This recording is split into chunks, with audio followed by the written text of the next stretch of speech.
शुरू करना है। 1 2 3। प्यारे दोस्तों, आज का टॉपिक है अवतल दर्पण में बनने वाले किरण आरेख, यानी कहाँ वस्तु रखेंगे तो कहाँ बनेगा। क्लास 10 के लिए वीवीआई क्वेश्चन 2 नंबर फिक्स है, पूछबे करेगा। पहला टॉपिक है अवतल दर्पण लेना है। कौन दर्पण लेना है? अवतल दर्पण में बिंदु P, बिंदु F, बिंदु C यानी ध्रुव। P मतलब होता है ध्रुव, P मतलब ध्रुव, F मतलब फोकस, C मतलब वक्रता केंद्र। यानी पहला पॉइंट है वस्तु को अनंत पर रखते हैं तो प्रतिबिंब फोकस पर बनता है। जब वस्तु को अनंत पर रखते हैं तो फोकस पर बनेगा।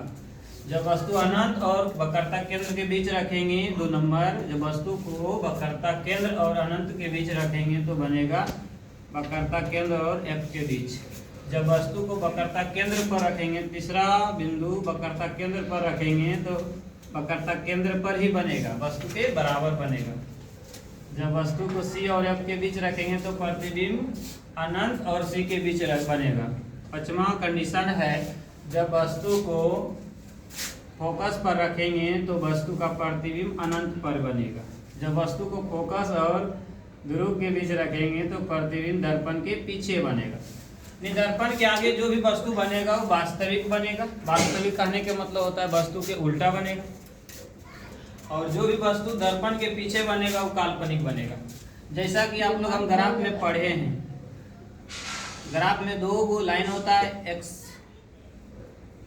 वाई एक्सिस एक्स एक्सिस, यानी कोई भी वस्तु एक्स डैश ये होता है एक्स, ये होता है वाई, ये होता है वाई डैश।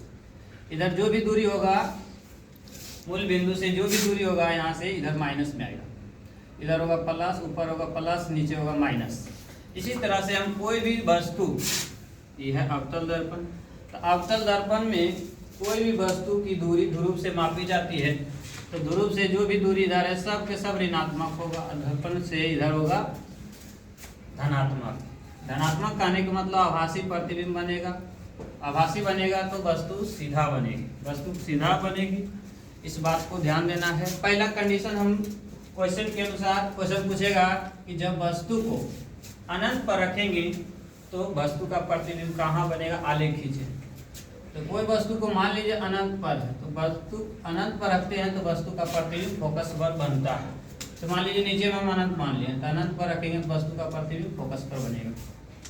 इस तरह से हम आलेख खींच सकते हैं। दूसरा कंडीशन था जब वस्तु वक्रता केंद्र और अनंत के बीच रखते हैं तो प्रतिबिंब वक्रता केंद्र और फोकस के बीच बनता है। दूसरा कंडीशन हो गया। तीसरा कंडीशन है जब वस्तु को वक्रता केंद्र पर रखते हैं तो वस्तु का प्रतिबिंब कहाँ बनेगा।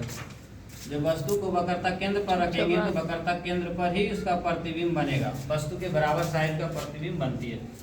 चौथा कंडीशन है जब वस्तु को वक्रता केंद्र और फोकस के बीच रखते हैं तो प्रतिबिंब कहाँ बनेगा। वक्रता केंद्र और फोकस के बीच रखेंगे तो वस्तु का प्रतिबिंब अनंत और वक्रता केंद्र के बीच बनेगा, अनंत और वक्रता केंद्र के बीच बनेगा। जय हिंद दोस्तों, थैंक यू।